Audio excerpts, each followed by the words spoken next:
شروع کرتا ہوں اللہ کے نام سے جو بڑا مہربان اور عطا دیاوان ہے۔ آداب ناظرین، میں ہوں آپ کا میزبان عبد الواجد اور آپ دیکھ رہے ہیں تسنیم ٹی وی۔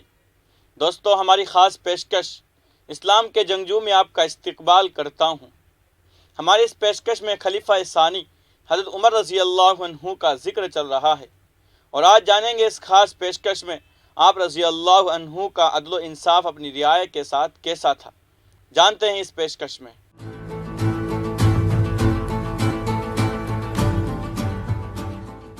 ایک مرتبہ تمام صوبوں کے حکام کو فرمان بھیجا کہ موسم حج میں سب مکہ میں مجھ سے ملاقات کریں۔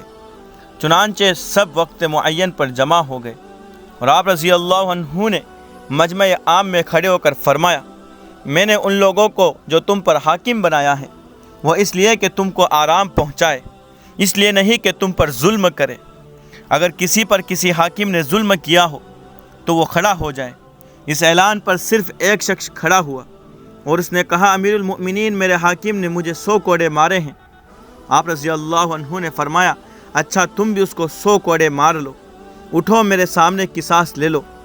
حضرت عمرو بن عاص رضی اللہ عنہ کھڑے ہو گئے اور انہوں نے کہا کہ امیر المؤمنین، اگر ایسا ہوگا تو آپ رضی اللہ عنہ کے حکام کی کچھ وقاحت نہ رہے گی۔ تو فرمایا، تم چاہتے ہو کہ قصاص نہ لیا جائے، حالانکہ میں نے رسول خدا صلی اللہ علیہ وسلم کو دیکھا ہے کہ خود اپنی ذات سے قصاص دلواتے تھے۔ اے شخص، اٹھ اور قصاص لے۔ عمرو بن عاص رضی اللہ عنہ نے کہا کہ امیر المؤمنین، اچھا اس بات کی اجازت دیجیے کہ ہم اس شخص کو راضی کر لیں۔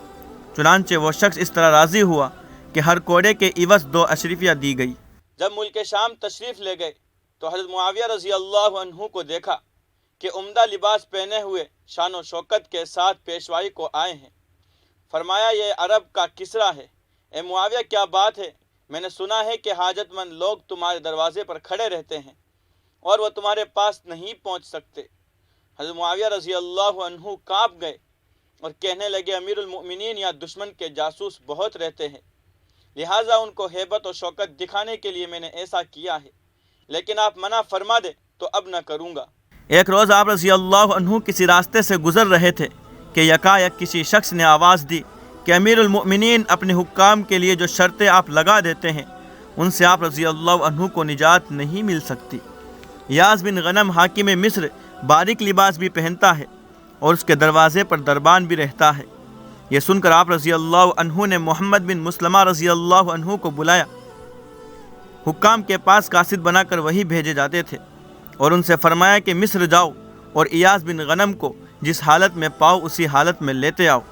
محمد بن مسلمہ رضی اللہ عنہ جب وہاں پہنچے تو دیکھا دروازے پر دربان ہے۔ اندر جا کر دیکھا کہ ایاس بن غنم ایک باریک کپڑے کا کرتا پہنے ہوئے ہیں۔ محمد بن مسلمہ رضی اللہ عنہ نے کہا کہ چلو، امیر المؤمنین نے تم کو بلایا ہے۔ انہوں نے کہا، اچھا اتنی اجازت دیجئے کہ کپڑے بدل لوں، مگر محمد بن مسلمہ رضی اللہ عنہ نے اجازت نہ دی اور اسی حال میں ان کو لے آئے۔ حضرت فاروق رضی اللہ عنہ نے دیکھ کر فرمایا کہ یہ باریک کپڑا اتار دو، اور ایک موٹا کرتا دیا کہ اس کو پہنو، اور ایک گلہ بکریوں کا دیا کہ اس کو چرایا کرو، اور ان کے دودھ پر بسر اوقات کرو، اور جو مسافر ادھر سے گزرے ان کو پلاؤ، باقی جو بچے وہ ہمارے لیے محفوظ رکھو۔ تم نے سنا؟ ایاس بن غنم کہنے لگے، جی ہاں سنا، مگر اس سے تو مر جانا بہتر ہے۔ حضرت عمر رضی اللہ عنہ بار بار یہی فرماتے تھے کہ تم نے سنا، اور وہ ہر بار یہی کہتے تھے کہ اس سے تو مر جانا بہتر ہے۔ تو آپ رضی اللہ عنہ نے فرمایا کہ تم اس کام سے نفرت کیوں کرتے ہو؟ تمہارا باپ بھی تو بکریاں چرایا کرتا تھا، اسی وجہ سے ان کا نام غانم تھا۔ اچھا اب بتاؤ، کچھ نیکی بھی تم سے ہوگی؟ ایاس کہنے لگے کہ ہاں یا امیر المؤمنین، اب کبھی میری کوئی شکایت آپ نہ سنیں گے۔ آپ رضی اللہ عنہ نے فرمایا، اچھا جاؤ اپنا کام کرو۔ حضرت عمر رضی اللہ عنہ جب سنتے تھے کہ کوئی حاکم بیماروں کی عیادت کو نہیں جاتا یا غریب لوگ اس کے پاس نہیں جا سکتے تو فوراً اس کو معزول کر دیتے تھے۔ آج کی اس خاص پیشکش میں بس اتنا ہی۔ اگلے ایپیسوڈ میں پھر حاضر ہوں گے، تب تک کے لیے دیکھتے رہیے تسنیم ٹی وی، آپ کے میزبان عبد الواجد کے ساتھ۔ اللہ حافظ۔